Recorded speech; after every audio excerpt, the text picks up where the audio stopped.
We gather in this sacred space, made more sacred in this moment by the presence and attention of each and every one of us. If you are a mama or a grandmom and live streaming this morning, I hope you are logging on in your most comfortable pajamas, enjoying delicious food that somebody else made for you. In a spirit of welcome, I invite those gathered here in the sanctuary to greet all those attending from home by turning towards the camera near the welcoming congregation banner, waving and saying hello. And for those here in the sanctuary, let's turn and greet one another.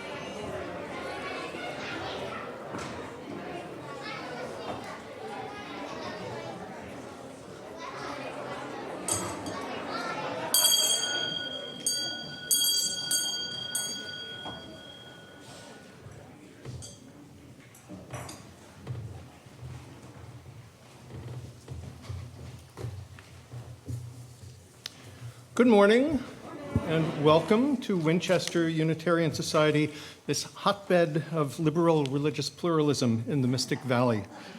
I'm Peter McEntee, today's worship associate.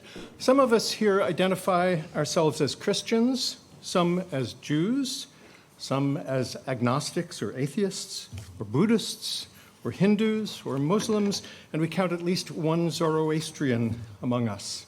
There's no requirement of belief in order to be welcomed here. But we do all share a few things. We recognize and affirm the inherent worth and dignity of every person. We value the right of conscience and the use of the democratic process. And we encourage a free and responsible search for truth and meaning. Perhaps you've been looking for something like this, just like this, for a long time, or perhaps you've been coming here for many years. Perhaps you have no idea what you're doing here and you're wondering if you read the address wrong. Whatever brings you here, you are most warmly welcomed. After worship today, all are invited for coffee, refreshments, and conversation in the Sims room, right back there. Today's service includes a time to welcome new members of the Winchester Unitarian Society. At social hour, you can find these newest members as they will be holding a rose. It's a dead giveaway. In celebration of New Member Sunday, a delicious cake will be part of our refreshments. So grab a slice and introduce yourself to our new members if you haven't already become acquainted. Before you leave Winchester Unitarian Society, stop by the Mystic Valley entrance lobby, where Reverend Heather is offering the Not Your Average craft sale, handmade soaps and large quilted lavender sachets. Sales were brisk yesterday, so supplies are going fast. 100% of the proceeds go to the rummage sale coffers. Perhaps there's a mother or a grandmother in your life that needs some pampering or the calming scent of lavender. Our service begins with our children's chorale offering a call to worship. Let us now open our hearts and minds to their voices and to the spirit of worship.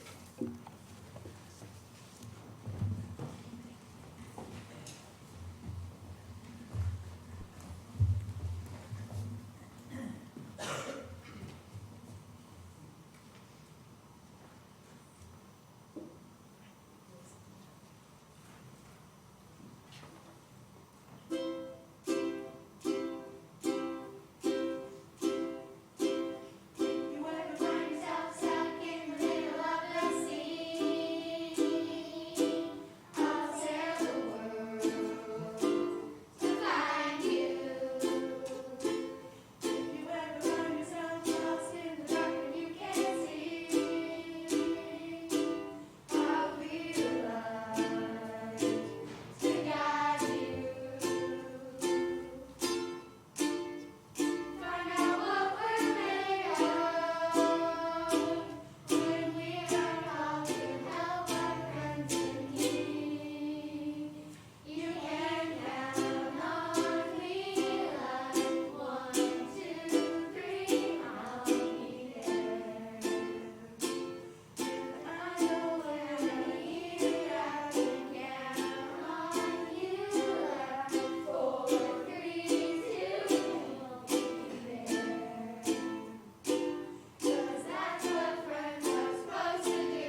Calvin Levering will remain in the chancel.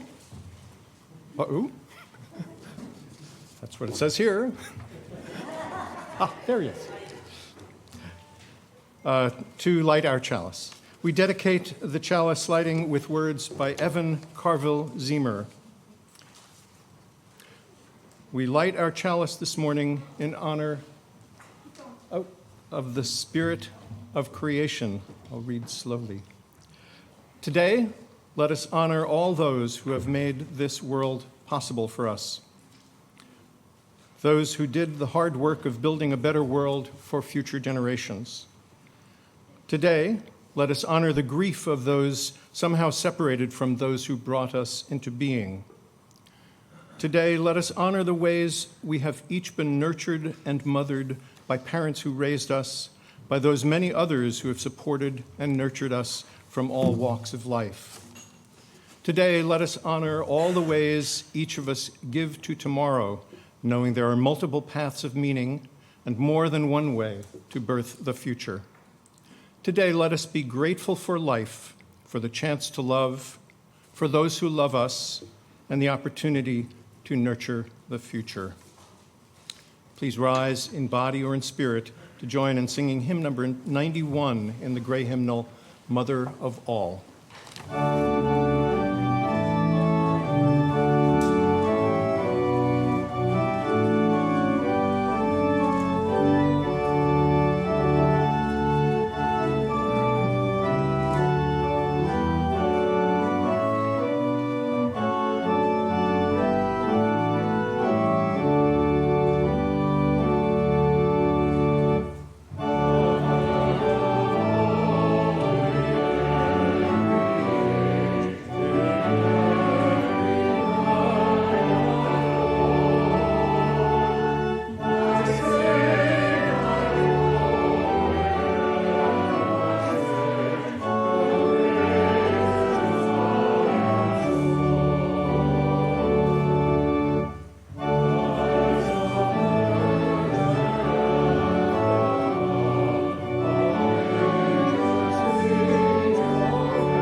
As our newest members continue to sign the book, I invite you to think on these words.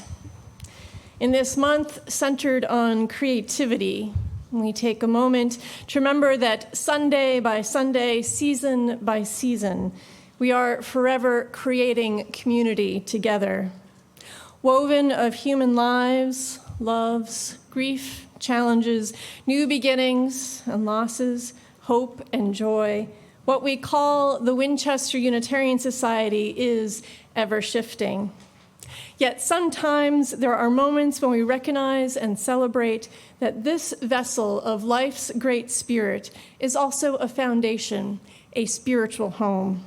This Sunday, we celebrate our newest members and welcome them into this sacred circle.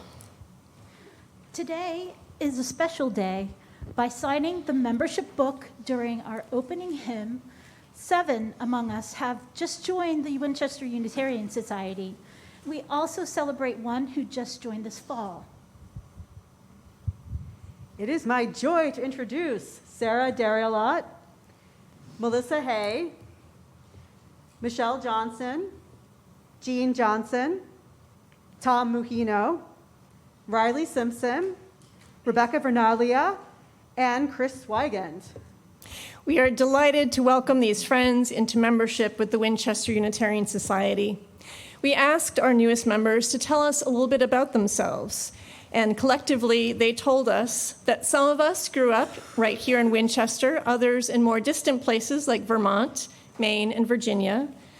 We have called or do call Indiana and Harvard, Belmont, Burlington, Stoneham, and Andover, Massachusetts home.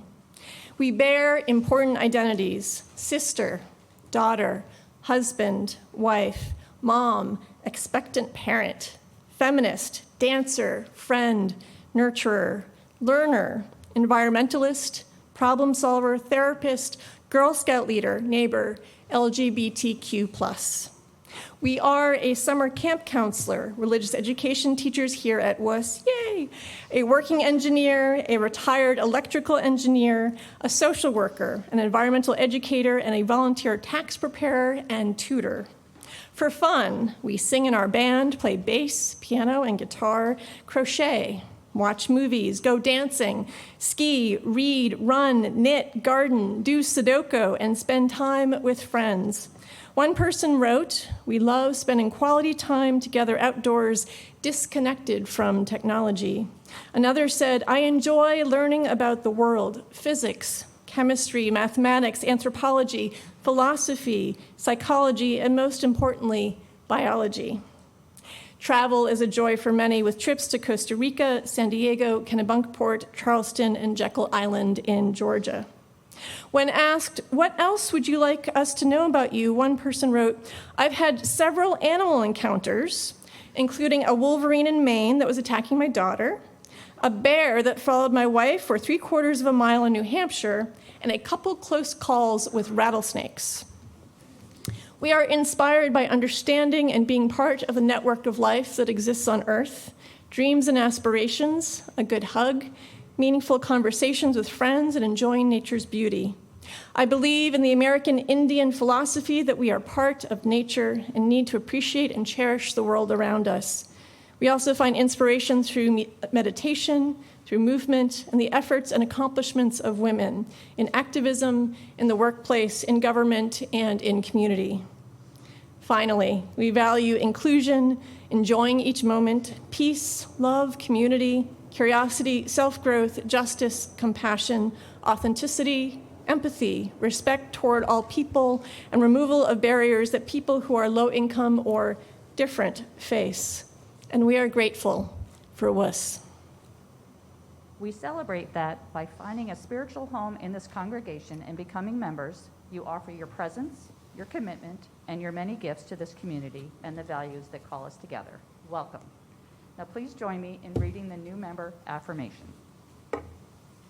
As new members, we accept the gifts and responsibilities associated with membership to support this religious community with our time, talents, and resources, and to join the Winchester Unitarian Society in the common quest for spiritual growth and for the common purpose of building lives of meaning and a better world. Will the congregation please rise in body or in spirit and read in unison the congregational affirmation. The words are printed in your order of service.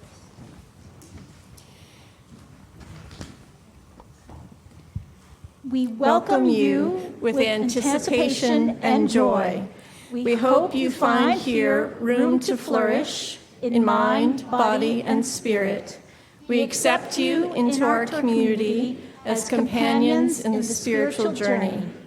We pledge to rejoice with you in times of happiness, to grieve with you in times of sorrow, and to share with you all the blessings of our free faith. Let's give these new members a warm welcome.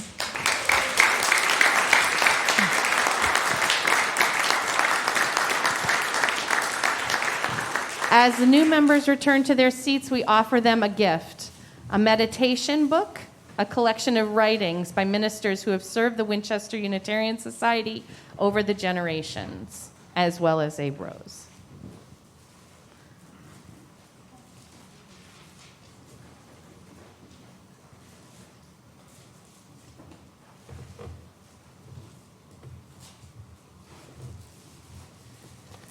If you received your gift, please move your way back to the pews and let's invite. As soon as these lovely people are headed toward their seats, I'm going to invite everyone who is young or young at heart to come forward for a story.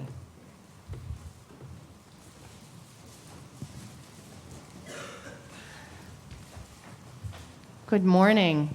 You all sounded fantastic this morning. Oh my gosh, what a way to start the day. So I'm going to tell you a story today about a famous Unitarian. Her name was Julia Ward Howe. Has anyone heard of Julia Ward Howe? Anybody in the audience? Yes. Oh, I'm sorry, congregation. I slipped. So I like Julia Ward Howe a lot. And, you know, she did a lot of things. She was a poet, she was a writer, she was an activist, so all really good reasons to like her. But the thing I like most about Julia Ward Howe is that she was brave enough to change her mind about something really important. So she first became famous because of a poem that she wrote, and the poem was called The Battle Hymn of the Republic. And this is a very famous song now. It's a song that you might have heard. She wrote this poem because of the American Civil War, which I'm sure some of you know something about. The northern states were trying to keep the southern states in the country from leaving the United States. But it was more than that. They were fighting about ending slavery. And the southern states had lots of farms they called plantations, and they used workers mainly from Africa as free labor to make them very rich. And they did not want to change this way of life, even though they had to enslave those people in order to make it work. So they were fighting for something really different from the way the northern states thought they should be living. So Julia Ward Howe was against slavery, and she saw this Civil War as a holy mission approved by God to end slavery. So her poem that she wrote because of this feeling that she had, it was set to music, as I said, and it became a super popular song, like Count on Me kind of popular, like really popular. Everybody was singing it. And it was something that the northern armies used to sing to rally their troops. And so she was really famous because of that. But she started to have a change of heart, and she stopped continuing to think that war was something that could be holy or necessary or even good. She changed her mind, and she was brave enough to write about it and to call women to action because of it. So this happened about 8 years after she wrote Battle Hymn of the Republic. She wrote something else called the Mother's Day Proclamation. And the Mother's Day Proclamation is a call to end all war, regardless of the reason. No more war. That's what she was hoping for. So she wrote these words, among others.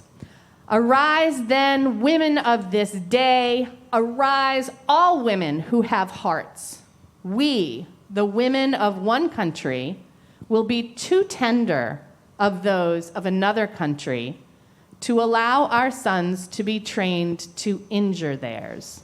So she was basically saying that women who have sons, because back then only sons could be soldiers, women who have sons feel too much solidarity, too much in common with other women who have sons to train sons to injure one another.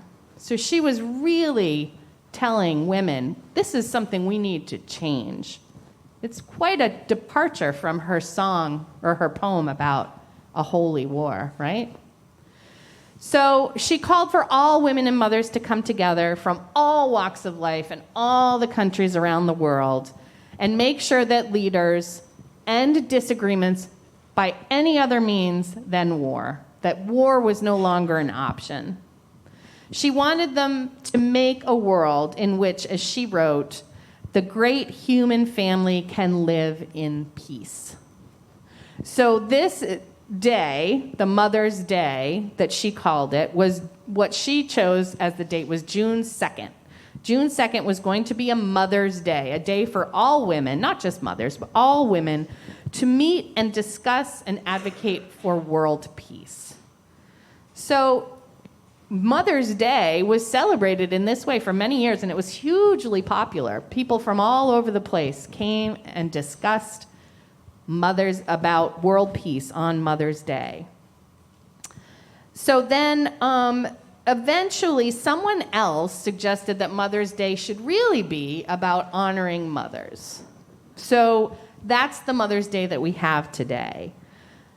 Now, I think both ideas are good ones, right? I think there's room on this day to honor our mothers, show gratitude for what they do for us, and make sure also that countries of the world exist peacefully with one another. I don't think that we need to have one or the other. We can have both. Alice agrees with me. Thank you, Riley. Who else agrees with me? Show me your peace sign if you agree. Awesome. I think it's unanimous. All right. So one more thing I want to tell you about this is that this morning in Boston, there were mothers and children and fathers and brothers and sons and daughters all marching together for peace. They walked to emphasize that we need peace in the world and in our own neighborhoods. Peace is harder to find in some places in the world. So in our country even in our states and cities, some places, there's not a lot of peace. So there's a place called the Louis D. Brown Peace Institute in Boston, and they're the ones that organized this walk. And Louis was a boy who grew up in Boston, not far from here. He died in 1993 when he was a young man. He was only 15 years old, a sophomore in high school, because of violence that was regularly happening in his neighborhood.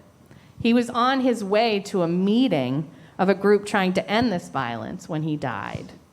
So his mother and father, they started this Peace Institute in his name to teach young people about the value of peace and to focus on creating a community that can support peace and people who have lost loved ones to violence.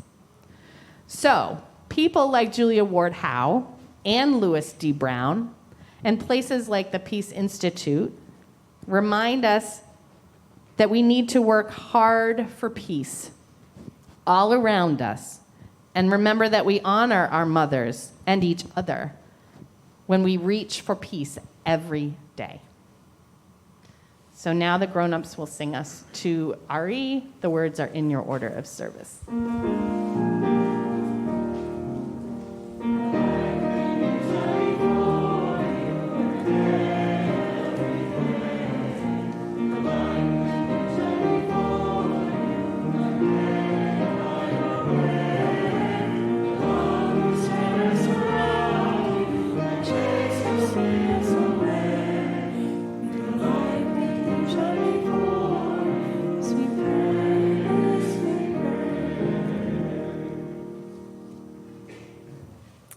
I now invite us into a time of centering, beginning with ritual, kindling of the light, a time to light a candle here in the sanctuary or at home to signify a joy or sorrow you carry within. At that time, if you would like a candle brought to you, please raise your hand. After we kindle the light, we'll be together in a time of shared silence, out of which we will sing Creative Love, Our Thanks We Give. That's number 289 in the Gray Hymnal. For the blessings we receive each day we wake, for the sorrows and the struggles in our lives and in our world, for the gifts of community, the sacrament of human care, for the never-ending quest for peace in our hearts and within and beyond our borders, for all that must be shared, but for which there are no words. Let us now kindle the light.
Good morning.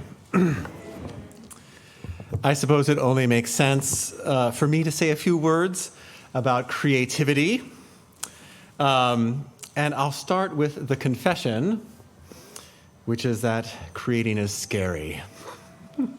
I know many of you have experienced this directly and indirectly on any number of levels. I'll tell you, composing music is its own kind of terror, but I'd like to focus this morning on the fear of performing. I know many musicians, and perhaps you do too, who have stopped playing due to performance anxiety. Music schools are full of the apocryphal and real music student who sounds fabulous from behind the practice room door, but who, once on the stage, goes to pieces in some way or the other. World-renowned musicians struggle with this too. The famous Vladimir Horowitz, one of the best pianists of the 20th century, retired from public performance 4 times because of stage fright.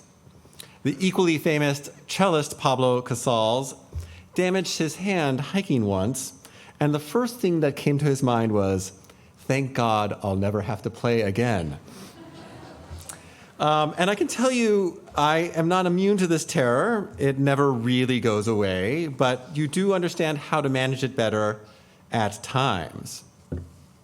What makes it so scary? We are opening ourselves to the world in a very vulnerable and intimate way. So there's a direct worry that the effort and experience will be appreciated. There's also enormous concern that we won't live up to even our own standards, let alone standards others might set. Nobody wants to be embarrassed or seen as a failure. So why do it? It does seem kind of crazy. However, performance is also deeply enriching on so many levels. It is a wonderful way to connect with other people, a human and very unique way of connecting. When things go great, it is exhilarating and even addicting, and still pretty darn good when close to the mark. And when performing with others, as many of us in this room know, there's a terrific sense of community and support. Literally everybody on the same page, often sharing the same brainwaves. There's a real human desire to create. And it is so important for us humans to go out and create, even when it is difficult or seems impossible or is scary. This is the reason I selected our anthem this morning, "It Couldn't Be Done." I feel like in our modern age, too many people choose not to create. It's far easier to stream music today than to make it. We stop ourselves because there's somebody who's better at it, or maybe we don't know how, although I will tell you, you can learn almost anything on YouTube these days.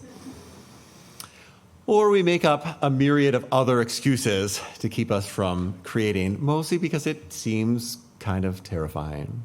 But just remember, in the words of Edgar Guest, who wrote the poem of the upcoming anthem, somebody said it couldn't be done, but he with a chuckle replied that maybe it couldn't, but he would be one who wouldn't say so till he tried. So he buckled right in with a trace of a grin on his face. If he worried, he hid it. He started to sing as he tackled a thing that couldn't be done, and he did it.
Every Sunday, I'm grateful to you, John and choir, for embracing the vulnerability needed to create beautiful music like what we just heard.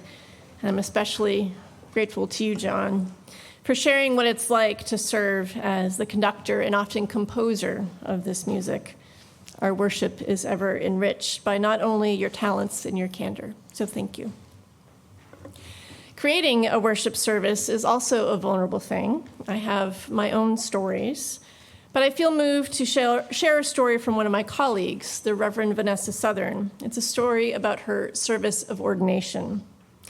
An ordination service is a ceremony in which someone publicly transitions from lay leader to minister. Words are spoken, promises made, and at the end, the ordinand has earned the title Reverend, or the one who is revered. They have also committed themselves to a distinct life of service, which through that commitment and acts of this service, they bear a new identity. But beyond the elements of this profound rite of passage, an ordination is also a worship service with a sermon, prayers, hymns, and of course, a collection. Considering the importance of ordination, these services are often celebratory and complex with many participants and a number of special elements. Vanessa Southern had a vision for her ordination service, and that vision hinged on music.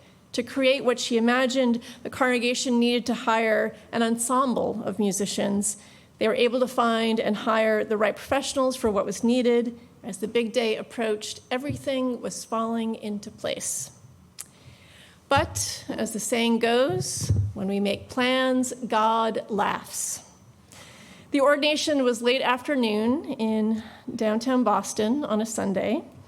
The gods of Boston traffic were unkind that day, so calls started coming in, letting Vanessa know that they were running late.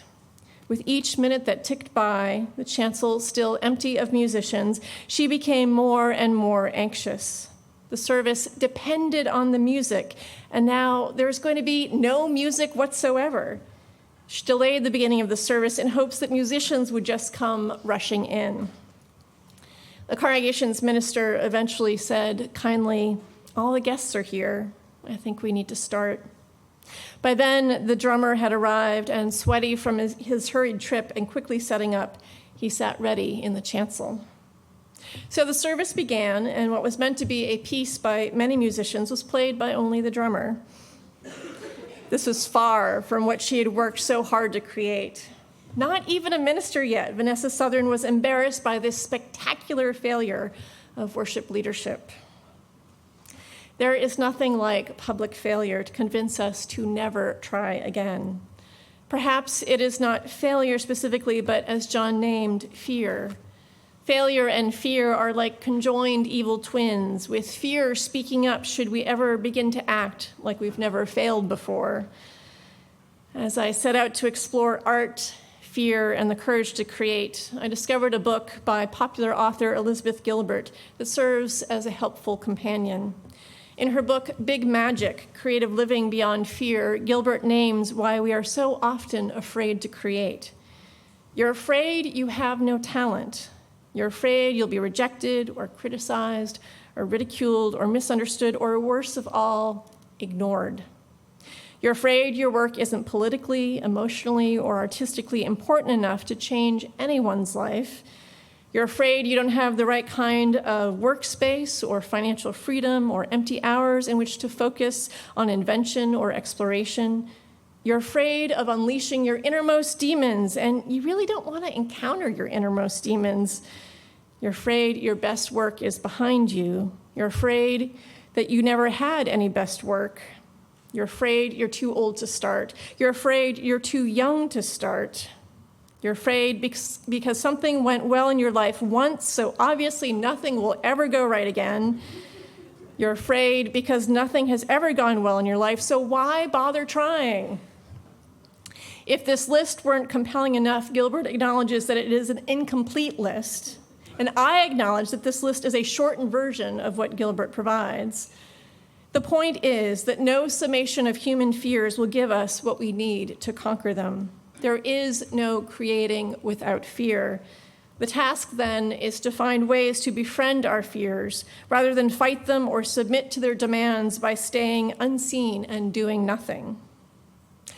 One thing I value about Gilbert's Big Magic is, as the title suggests, it is more than a self-help guide for artists. It also contains spiritual testimony and ideas about creating that are downright theological. I asked John to speak today as he is, in a very public way, a consistent artist and creator. There are many in our community I could have asked. I could have also asked Dan Hermes about what it's like to compose music, or Joan Baldwin, Richard Dorbin, or Christine Kamikawa about painting, or Sarah Milt and Sue Kevra about fiber arts, or Lee Barton about acting. If you're an artist and I did not name you, please don't feel hurt, because as Gilbert affirms, the world is not divided between those who create and those who don't. Like one called to ministry, we are all called to live a creative life, a life shaped not by what has come before or what is expected of us. We are called to create a life entirely of our own. For some of us, what we create is considered art, but Gilbert defines the human and our spiritual condition like this. The universe buries strange jewels deep within us all and then stands back to see if we can find them. For some of us, these strange jewels are paintings or songs or sermons. For others, it is photographs or spreadsheets or uniquely organized sock drawers. I think of Chuck Kewen's magic with wood, the way he brought the table in the Mickelson room back to its former glory. Or James Pittax and his ability to build or repair or reforge anything. This Mother's Day, we honor not just the biology of mothering, giving birth, but parenting and mentoring, creative practices not confined to mothers alone.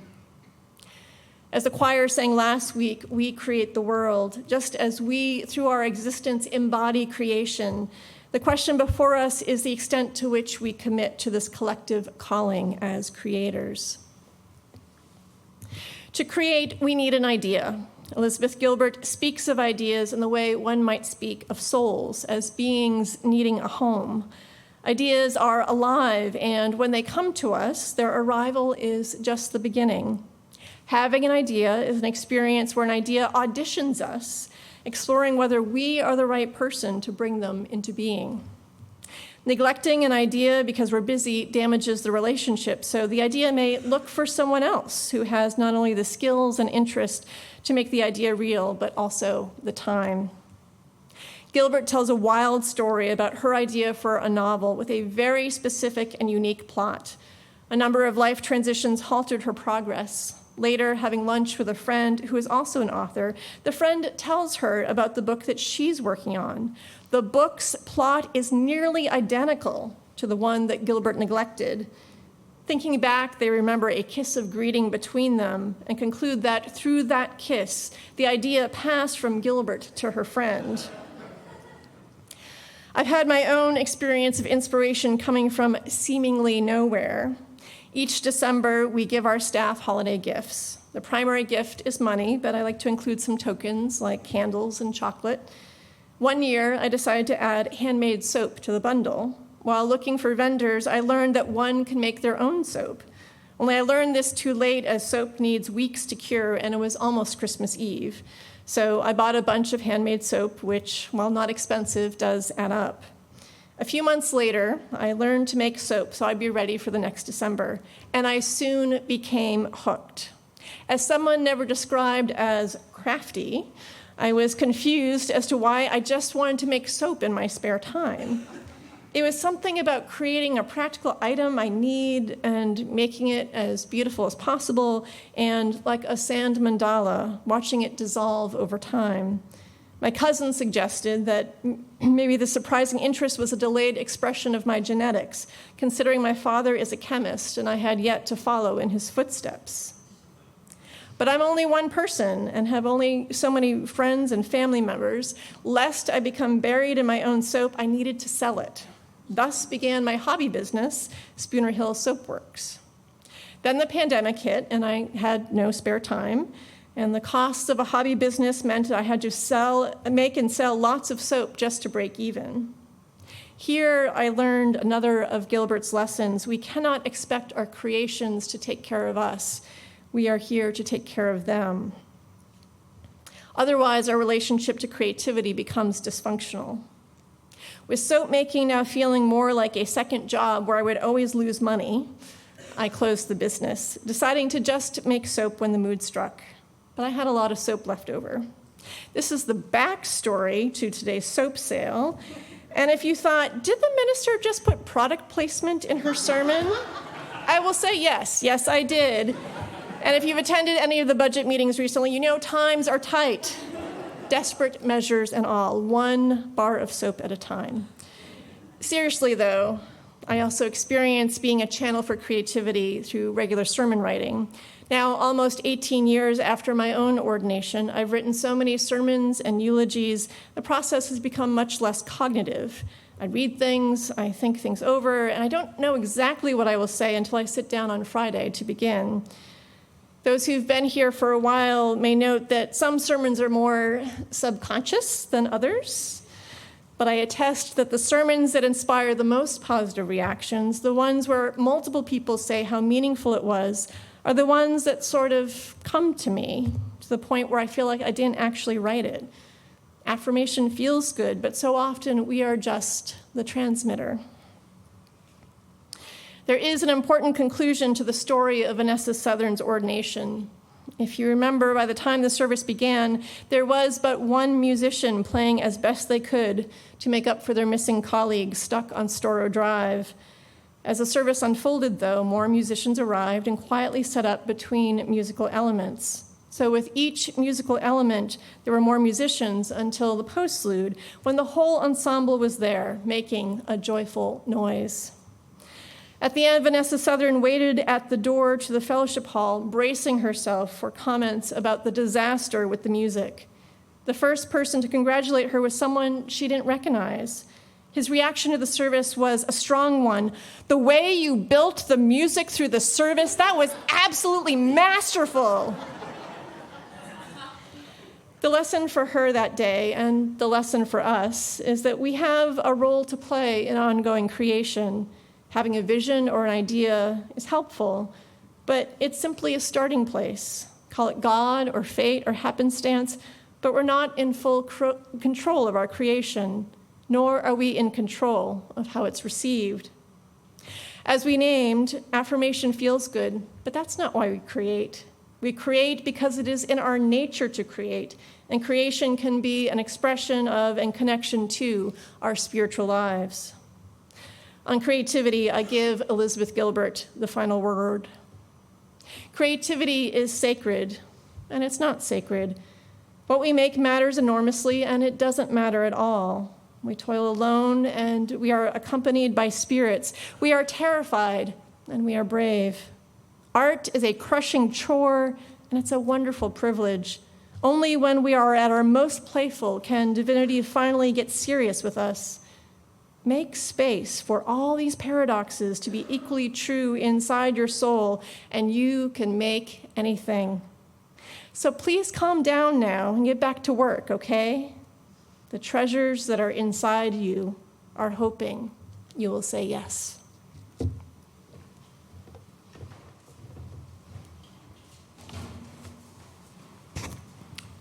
Each week during the offering, we're invited to give our generosity muscles a good workout, not only in order to sustain the financial health of this self-supporting community, but also to lend our monetary and moral support for those doing good in the wider world. To that end, we have long donated 1/2 of all undesignated funds collected on Sundays to organizations whose goals are aligned with Unitarian Universalist values. This morning, we share our gifts with today's Mother's Day Walk for Peace, benefiting the Louis D. Brown Peace Institute, founded in 1996 by parents still grieving the recent loss of their son to violence. The Institute has been a healing center, a training resource, and an education program for the city of Boston and surrounding communities. Here are the different ways you can donate. Those in the sanctuary may give cash or checks or donate electronically. Send a text to the number in your order of service, or visit our website under the Giving tab. If you're visiting for the first time, either in person or online, you are our guest. In-person attendees can find a physical visitor card in the pew racks in front of you. Please complete it and put it in the collection plate. Information about how to give online and how to complete the virtual visitor card will soon be shared with live stream attendees through text on your screen. Your generously given offering will now be gratefully received.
Those who wish to do so are invited to join in the unison affirmation. We gather not for ourselves alone, but to use our common power to build the beloved community within and beyond these walls. We create and reaffirm this covenant this day to make justice flourish, to practice compassion amidst difference, and to embody transformative love. And now please rise in body or in spirit to sing our closing hymn, number 309 in the gray hymnal, Earth is Our Homeland.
The war of an artist with their society is a lover's war, and they do at their best what lovers do, which is to reveal the beloved to themselves, and with that revelation, to make freedom real.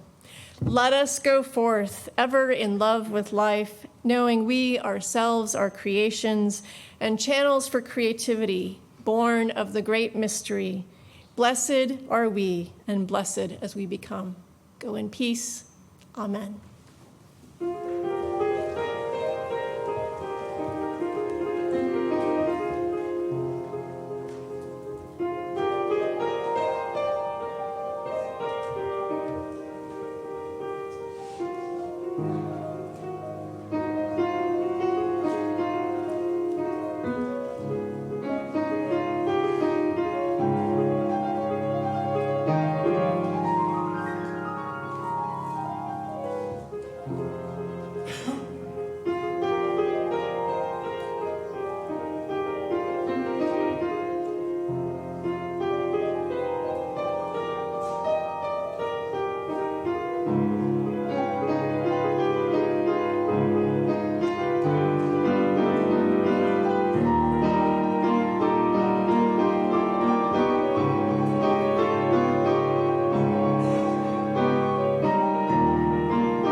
Please say with me the words for extinguishing the chalice. We extinguish this flame, but not the light of truth, the warmth of community, or the fire of commitment. These we carry in our hearts until we are together again. Our service has ended, but our life of service continues. Let's enjoy some refreshments, cake, and conversation in the Sims room. Thank you, Cheryl.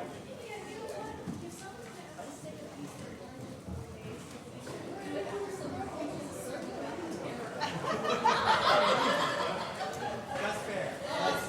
That's really fair. Nice work, Cheryl.